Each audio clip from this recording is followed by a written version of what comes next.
Alright, this video is going to help explain how to complete the flowchart. So once you have gathered all of the data and information about the 5 powders on day 1 of the Unknown Powders Lab, you should now know some chemical and physical properties of all 5 of them.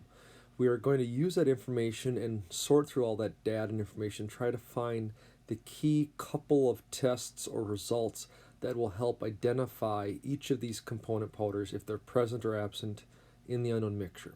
So I kind of started the flowchart for you in the um, unknown mixture lab report template, but now I want to explain how you're going to complete that, because I think you looking at the diagram, you would think all you need to do is fill in with these 2 boxes on each side, and you think that you are done, and that is not the case at all.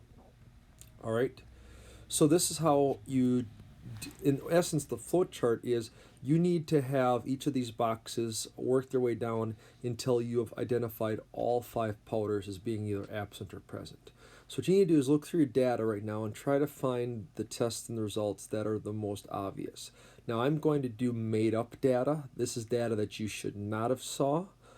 So just be aware of that. You're going to use the data that you had and plug it in and finish the flowchart from that. Okay, so let's say, for example, that when you add liquid 1, let's say in my made up example, in liquid 1, 2 of the powders turn orange and the other 3 nothing happens.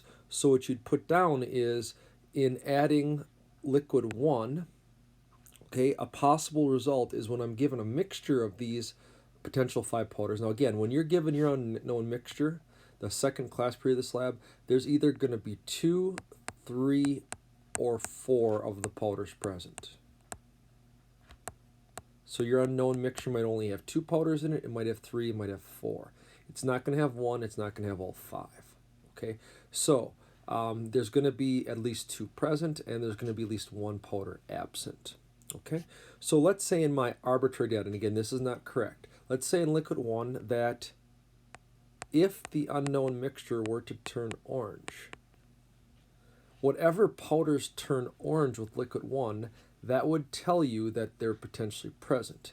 And let's say that in this scenario that was A and D. So if it turns orange, I'll back up a little bit, A and or D are present. Now the reason why I use and or is because 2 or more turn this. That means that you could have A only, you could have D only, or you could have both. But if it turns orange, you know for certain that you have one or the other or both those powders present. If you were to add liquid 1 and the result is you get no color change, then we can conclusively make a couple of conclusions. A and D are now absent. We would know that both of those powders would not be present. Okay? Does that confirm anything about the other 3? The answer is no, because any of those 3 could still be there. So the result there would be that C, B, and E, okay, may be present. Okay? So what you want to do in the flowchart is to put whatever test you're going to use from your data, and again, you want to find test results that are stark obvious, things that are really, really unique. So this is the main goal of the flowchart, is for you to identify what key tests and results are going to be the most helpful for you in determining what's in the unknown. Okay?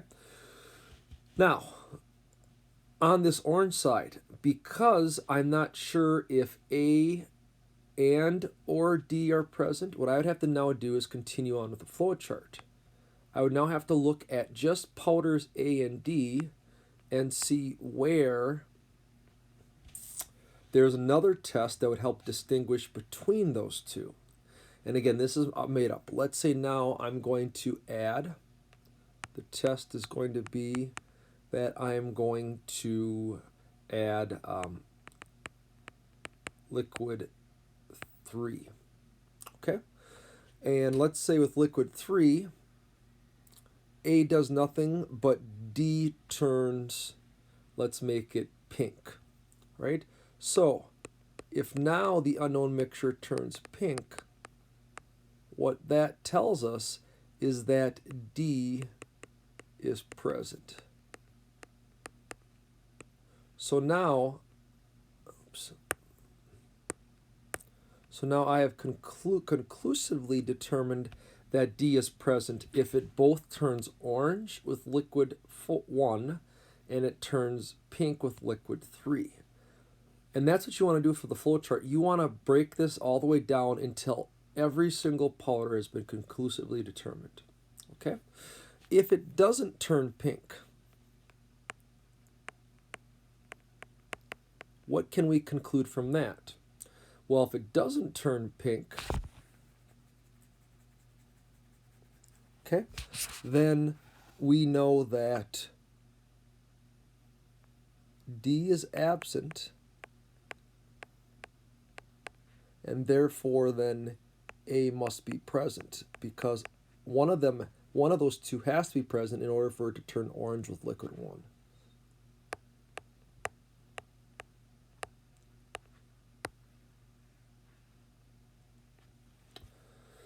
Now, am I finished with this? And the answer is no. I have to go back to the other one. If it turns pink with D, that confirms the presence of D. But what about the possibility, again, still, that there could also be A present? So now what you got to do is find a test that conclusively determines A's presence. Because if it turns orange, you know you're going to have either A or D or both. Well, if it turns pink with liquid 3, I know I've got D, but that doesn't confirm anything about A yet. So then A is still unknown. So then what I have to do is do then another test to determine if A is present. And maybe in this one, if A was present, let's say that it has, let's say that its appearance is, we're going to do and look at its physical appearance. Now for your flowchart, you could use any of the 4 liquids. You can use the result of the heating, or you can look at the physical appearance. These are all fair game. So let's say powder A is crystalline. Okay? And then not crystalline. Okay? So if it turns orange, you know you have A or D or D. If it turns pink, you know you've got D. And then when you look at the physical appearance of the mixture, you can see crystalline particles present. Okay? And that crystalline particle, okay, being present, would then confirm the presence of now A as well.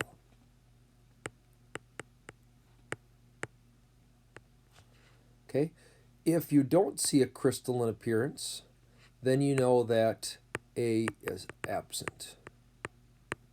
So now in this path right here that I've done on this side of the flowchart, I have now been able to determine the presence of A and or D all the way through to the very end. Now there are things you got to be careful of. Now at the very end I purposely use crystalline and non-crystalline. Why? What happens if one of the powders over here, C, B, or E, is also crystalline?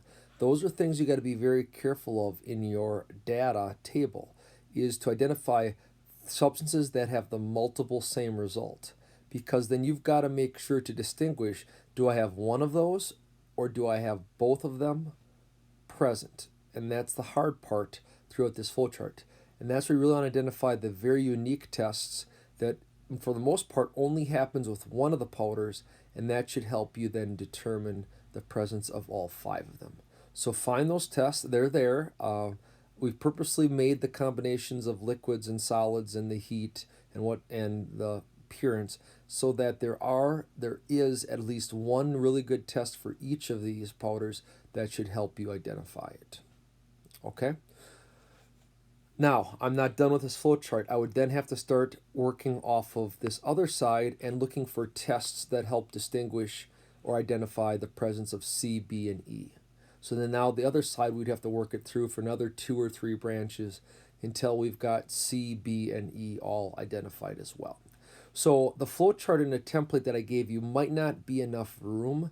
You might decide to want to do this flow chart on a separate piece of paper or your notepad on your iPad and complete it there, and then just attach that as an additional picture along with when you submit your template, your lab report, so that you have the completed flowchart as part of all of the other material of this lab report. Again, if you have any questions or issues on this, please get a hold of me. This is typically the part of the lab that students struggle the most with, and hopefully by you seeing this worked out, this gives you a good idea of what is expected. But if not, just reach out to me, and I'll try to do my best in helping ease any anxiety you might have on the flow chart. Okay? All right. Thanks for listening.